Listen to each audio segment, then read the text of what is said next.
আমার আলাদিন, লেখিকা জাবিন ফুরকান, পর্ব সংখ্যা ৯। ২০-২৫ মিনিটের পথ সাইবান গাড়ি থামালো একটা রেস্টুরেন্টের সামনে। স্বচ্ছ কাচের দেয়াল দিয়ে ভেতরে দেখা যাচ্ছে। গোটা সেকেন্ড ফ্লোরটা আজকে রাতের জন্য বুক করেছে সাইবান। গাড়ি থেকে বেরোতেই ইরামা দরজা খুলে বেরিয়ে এসে মাথা তুলে সাইবানের দিকে তাকালো। পার্কিং লটে আরো বেশি কিছু বাইক গাড়ি চোখে পড়েছে তার। সকলে প্রায় চলে এসেছে হয়তো। আসুন। ইরামের দিকে একটি হাত বাড়িয়ে দিল সাইবান। সেই হাতের দিকে তাকিয়ে এক মুহূর্তে দ্বিধা শেষে অবশেষে হাতটা ধরল ইরাম। সাইবানের পিছু পিছু এগোলো। আজকে ছেলেটা ক্যাজুয়াল পরেছে, তবুও কেমন একটা অদ্ভুতরে ম্যাচিওর ভাব দিচ্ছে যেন। ডার্ক কফি বর্ণের ব্লেজার এবং ফর্মাল প্যান্ট, ভেতরে কালো টি শার্ট, একটা সিলভার চেইন ঝুলছে, তাতে আবার তার নামের প্রথম অক্ষর এ ঝুলছে।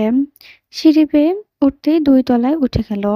ইরাম জানে না কেন যেন ক্রমশ শক্তভাবে চেপে ধরল সে সাইবানের হাতটা। কারণ সে জানে এখন কোনো সামাজিক গ্যাদারিংয়ে নয়, বরং যুদ্ধক্ষেত্রে যাচ্ছে সে।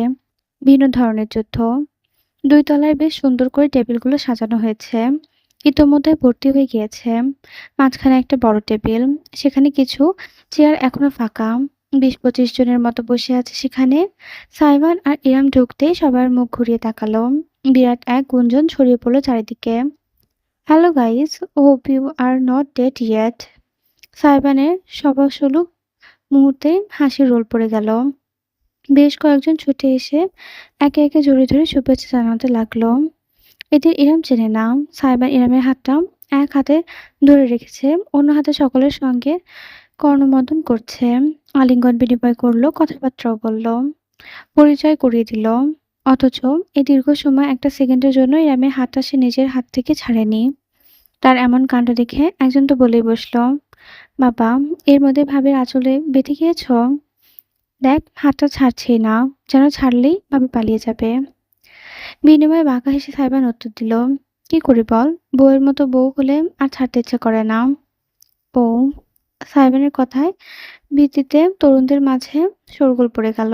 ইরাম প্রথমে বেশ বিব্রত হলেও বিষয়টা কেন যেন তার খারাপ লাগলো না। সাইবান যেদিন সেদিন যাচ্ছে না, হাত ধরে রেখেছে তার অনবরত। ক্ষণে ক্ষণে সে তাকিয়ে সাইবানের হাত ধরার দিকে তাকিয়ে থাকছে।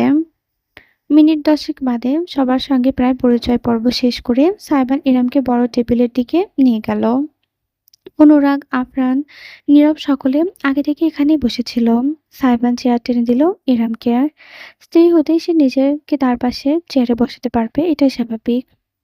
যাক বাবা, অবশেষে সেলিব্রিটির দেখা পাওয়া গেল। অনুরাগ বলতে না বলতেই নীরব প্রতিবাদের মতো নাকি সুরে বলে উঠল, আলাদিন তোর চেরা কোথায়? প্রতিবার মতো ঝাঁজ নিয়ে জবাব না দিলে খিলখিল করে হাসল সাইবান। চেরাগ বাসায় ঘুমায়। দোয়া কর যেন বাতি জ্বালিয়ে আবার কিনতে না ওঠে, না হলে মাকে নিয়ে ছুটতে হবে আমার পার্টি শেষ হওয়ার আগেই। একে অপরের দিকে তাকিয়ে অদ্ভুত ভঙ্গিতে করল বন্ধুরা। তারপর আবার জিজ্ঞেসে মেতে উঠল, কিছু বলা উচিত ভেবে ইরাম বলল, তোমরা ভালো আছো? অনুরাগ, কি খবর তোমার? জি বৌদি, একদম ঝাক্কাস। ওয়েলকাম ড্রিঙ্কস হিসেবে লেমন সার্ভ করা হয়েছে। নিজের গ্লাসে চুমুক দিয়ে আর চোখে অনুরাগের দিকে চেয়ে রইল সাইবান। শেষে বলে উঠল, যাওয়ার সময় আমার সাথে একটু ভালোভাবে কথা বলবি। কেন, কি এমন গোপন কথা বলবি শুনি? সেটা তখনই জানতে পারবি। অশুভ হাসল সাইবান। অনুরাগের হাসি আর ভুতুড়ে চোখের দৃষ্টিটা খুব ভালো করে চেনে। শিউরে উঠল সে। সাইবানের সঙ্গে সে কি এমন করেছে যে এভাবে বদলা নিতে চাইছে? মানুষের উপস্থিতির কারণে অবশ্য সেটা সরাসরি জিজ্ঞেস করা আর হলো না তার। বেশ খানিকটা সময় গল্পগুজব করার পর ওয়েটার এলো। জিজ্ঞেস করলো মেন কোর্স দেবে কিনা। সাইবান আশপাশে তাকিয়ে বলল, সকলে এসেছে, কেউ আর বাকি আছে? সবাইকে দেখছি, শুধু তিতির ছাড়া। আফনান টেবিলের একমাত্র খালি চেয়ারটার দিকে ইঙ্গিত করে বলল। সাইবানের চেহারা একটা চিন্তার ছাই পড়ে গেল। গ্রুপের সবাইকে ইনভাইট করেছি, তোদেরকে তো আলাদাভাবেও বললাম। ও কি আসবে না? তুই ডাকবি আর আমি আসবো না মেরিজিনি? সুরেলা মেয়েটির কণ্ঠস্বর ঠিক পেছন থেকে ভেসে এলো। সকলে ঝট করে ঘুরে তাকালো পেছনে। লাস্ট সময় ভঙ্গিতে হেলে দুলে ভেতরে ঢুকলো তিতির। চিকচিকে একটা পার্টি শাড়ি পরেছে সে। কাকতালীয়ভাবে তিতিরের শাড়িটাও গোলাপি রঙের, তার উপর সিলভার জরি জমকানো। ভীষণ জেল্লাদায়ী একটি রমণী লাগছে তাকে।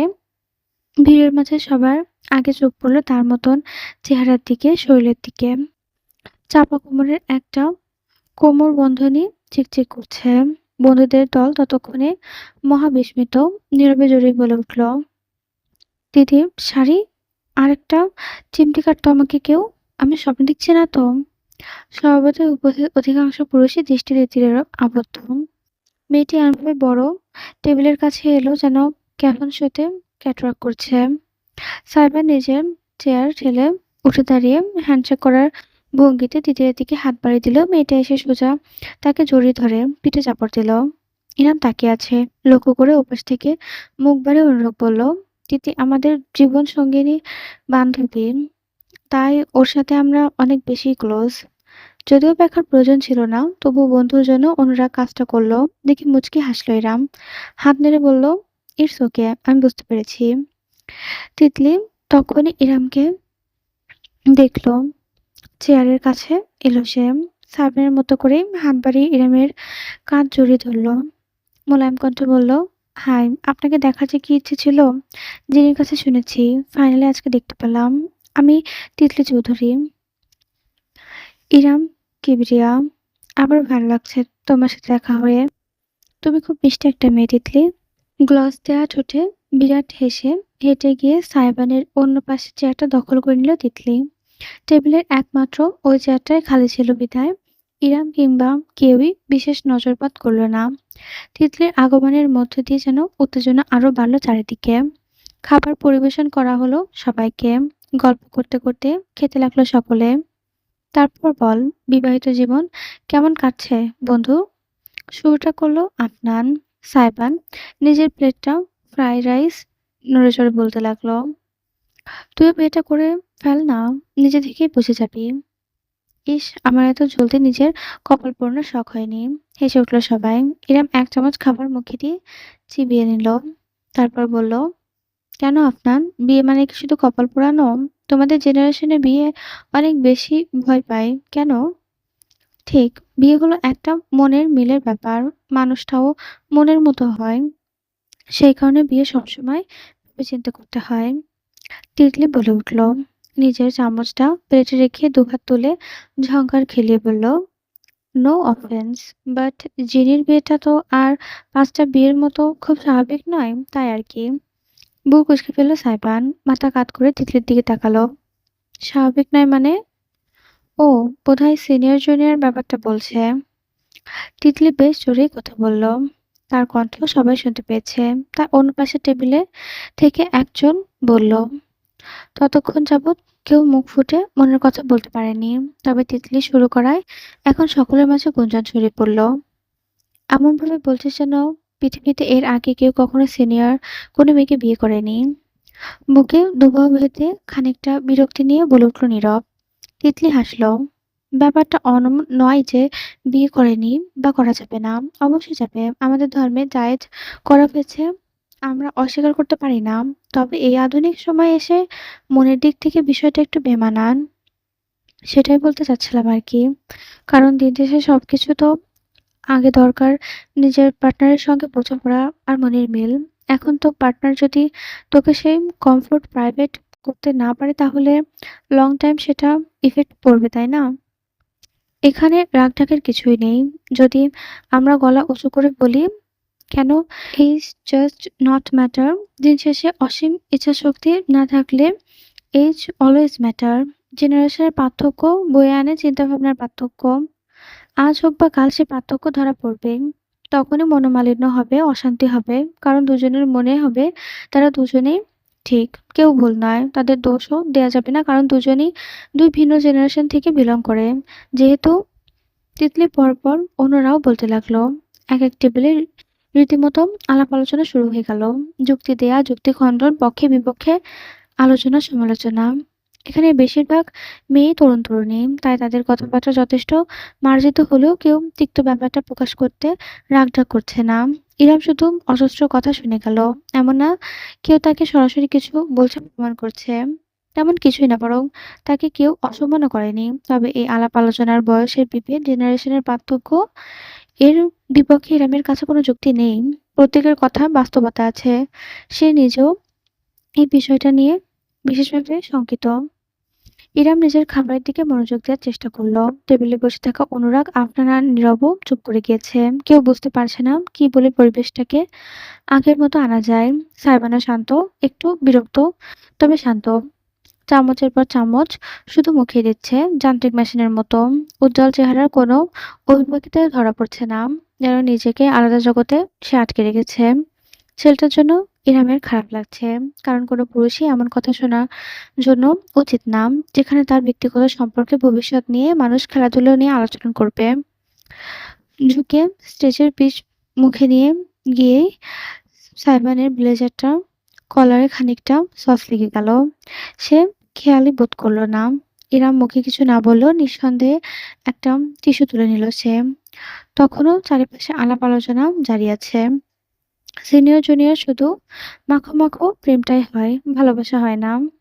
বন্ধুদের দলের হাজার কথাবার্তার মাঝেও তেমন বিশেষ প্রতিক্রিয়া দেখালো না ইরাম। সে নীরবে এক প্রকার ঝুঁকে হাতে টিস্যুটা দিয়ে সাইবানের কলারে লেগে যাওয়া সসটুকু মুছে নিল।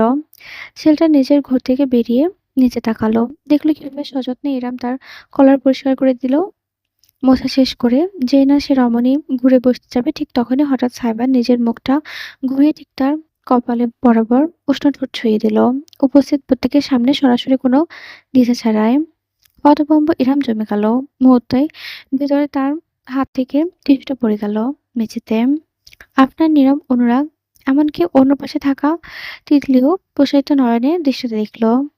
অথচ সাইবানের কোনো হেলদোল হলো না। যেন যা করেছে তা নিতান্তই কার্যকর, অতি প্রিয় অভ্যাস। ইরামের কপালে চুমু খেল সে, স্বাভাবিক গলায় বলল, থ্যাঙ্কস, মিসেস আলাদিন। হাসি ফুটল অনুরাগের ঠোঁটে। সাইবান একেবারে শান্ত ভঙ্গিতে খাবারে ফিরে গেল। আফনান নিজের হাতের জুসের গ্লাস তুলে গলা উঁচু করে সবাই শুনতে পায় এমন করে বলল, অন সেকেন্ড থট, সম্মান আর কতটাই সম্পর্কের আসল চাবিকাঠি, বয়স নয়। ইয়েস। আপনার কথায় ভিত্তিতে অনুরাগ আর নীরব একসঙ্গে সায় জানালো জোরালোভাবে। রাত ৯:৩০। সকলের খাওয়া-দাওয়া এবং শুভেচ্ছা বিনিময় সমাপ্ত প্রায়। টেবিল থেকে সবার আগে উঠল সাইবান। ইরাম একটু ওয়াশরুমে গিয়েছে। সে নিজের ব্লেডার ঠিকঠাক করতে লাগলো। খানিকটা ঝুঁকে তিতলিকে দেখল। মেয়েটা বেশ হেসে হেসে আরেকজনের সঙ্গে কথা বলছে। তিতলি? হুম। হাসি মুখে ঘুরে তাকালো তিতলি। সাইবান শীতল গলায় বলল, এরপর থেকে দেখা হলে হ্যান্ডশেক করবি, জড়িয়ে ধরবি না। এইটুকু। না কোনো ব্যাখ্যা, না কোনো বিশ্লেষণ। তিতলির ঠোঁট থেকে হাসিটুকু মুহূর্তে উধাও হয়ে গেল। অথচ সাইবান সেটি দেখার অপেক্ষায় নেই। ইরাম ওয়াশরুম থেকে চলে এসেছে। সে টেবিল থেকে ইরামের হ্যান্ডব্যাগটা নিজের বাম হাতে তুলে নিল। ডান হাতে এগিয়ে দিল স্ত্রীর দিকে। স্ত্রীর একটা হাত ধরল সে। বাকিটার দিকে তাকালো। আই হোপ তোরা সবাই এনজয় করেছিস। রাত হচ্ছে, আমাদের বাড়ি ফিরতে হবে। তোরা এনজয় করতে থাক। অনুরাগ আছে এখানে। পরে দেখা হবে আবার। Good bye. ইরাম আর কাউকে বিদায় জানানোর সুযোগ পেল না। ভীষণ অবাক হয়েছে সাইবানের পিছু পিছু হাঁটতে ধরল সে। বাড়িতে যাওয়ার সমস্ত রাস্তা সাইবানের গাড়িতে একটা কথা হলো না তাদের। রেডিও অন করে দিয়ে চুপচাপ ড্রাইভ করতে লাগলো। ইরামও কিছু বলল না। সে কখনো ঘর থেকে বের হতে পারছে না। ক্ষণে ক্ষণে অজান্তে তার হাত ছুঁয়ে যাচ্ছে নিজের কপাল। মনে হচ্ছে যেন সেখানে এখনো সাইবানের ঠোঁটের উষ্ণতা আষ্টে পৃষ্ঠে লেগে আছে। গাড়িটা গ্যারেজে এসে থামলো। ইরামও কোনো কথা না বলে বেরিয়ে এলো। লম্বা পা ফেলে দ্রুত বাড়ির দিকে এগোলো। ইজানের কি অবস্থা একবার দেখতে হবে। তবে সদর দরজার কাছে পৌঁছাতেই ভীষণ অদ্ভুত একটা কাণ্ড ঘটল। তার কাঁধ জুড়ে একজোড়া হাত ছড়িয়ে গেল। তারপর তাকে উল্টো ঘুরিয়ে হঠাৎ করে সদর দরজার পাশে একেবারে কোণায় থমকে লাগিয়ে দিল। ঠেসে ধরল যেন তাকে। বিস্ফোরিত চোখ মেলে ইরাম দেখল সাইবানকে। ছেলেটার অভিব্যক্তি বদলে গিয়েছে। চুলগুলো এলোমেলো হয়ে কপালে ছড়িয়ে পড়ে আছে। স্বাভাবিকের তুলনায় দ্রুত শ্বাস নিচ্ছে। ত্বকের রংটাও হালকা লালচে দেখাচ্ছে অজানা কারণে। Aladdin, can I touch you? Iram চোখ পিটপিট করল। তার মনে হলো নিজের কানকে সে বিশ্বাস করতে পারছে না। সাইবান সেকেন্ডের ভেতর অধৈর্য হয়ে বলল, can I touch you? Please. Touch? ছুঁয়ে দেবে? ছুতেই তো হবে। ছুঁয়েই তো আছো। এজন্য অনুমতির কি আছে? ইরাম খানিকটা ভাঙা ভাঙা গলায় বলল। হ্যাঁ, কিন্তু আগে বলো তোমায়। কথাটা শেষ করার সুযোগ পেল না ইরাম। তার মুখখানি নিজের দুই হাতের আঙুলে তুলে নিল সাইবান। অতঃপর দ্বিতীয় কোনো কথা ছাড়াই তার কপালে গভীর এক চুমু খেল। ঠিক যেখানটায় ঠোঁট ছুঁয়ে দিয়েছিল রেস্টুরেন্টে বসে। ইরহাম শিউরে উঠে চোখ বন্ধ করে নিল। অথচ এবার সাইবান শুধু কপালে থেমে থাকল না। তার ঠোঁট ইরহামের ডান গালে নেমে এলো। প্রগাঢ় এক আদর বসালো সেথায়। তারপর ডান গালে, নাকের উপর নোজপিন, চিবুক, কানে লতিতে। ইরহামের মুখের ১ ইঞ্চি স্তরেও বোধহয় রেহাই পেল না। যেখানে সেখানে সাইবান ঠোঁট ছুঁয়ে যাচ্ছে। যেখানে যেখানে বুঝি টগবগ করছে, লাভা ফুটছে। কোনো স্নেহের আদর নয় এটি, ভয়ানক এক আকাঙ্ক্ষার আদর যেন। অজান্তে ইরহাম সাইবানের ব্লেজার আঁকড়ে ধরল নিজের মুঠোয়। তার মাথা ঘুরতে শুরু করেছে। সিগারেটের প্যাকেট যেমন লেখা থাকে স্বাস্থ্যের জন্য হানিকারক, তেমন আপনার গায়েও লেখা উচিত আলাদিনের জন্য হানিকারক। কানে লতিতে আলতো কামড়ের পাশাপাশি ইরহামের কর্ণগহ্বরে জলোচ্ছ্বাসের মতন ভেসে এলো অতি আবেশী কণ্ঠের ঘোষণাটি।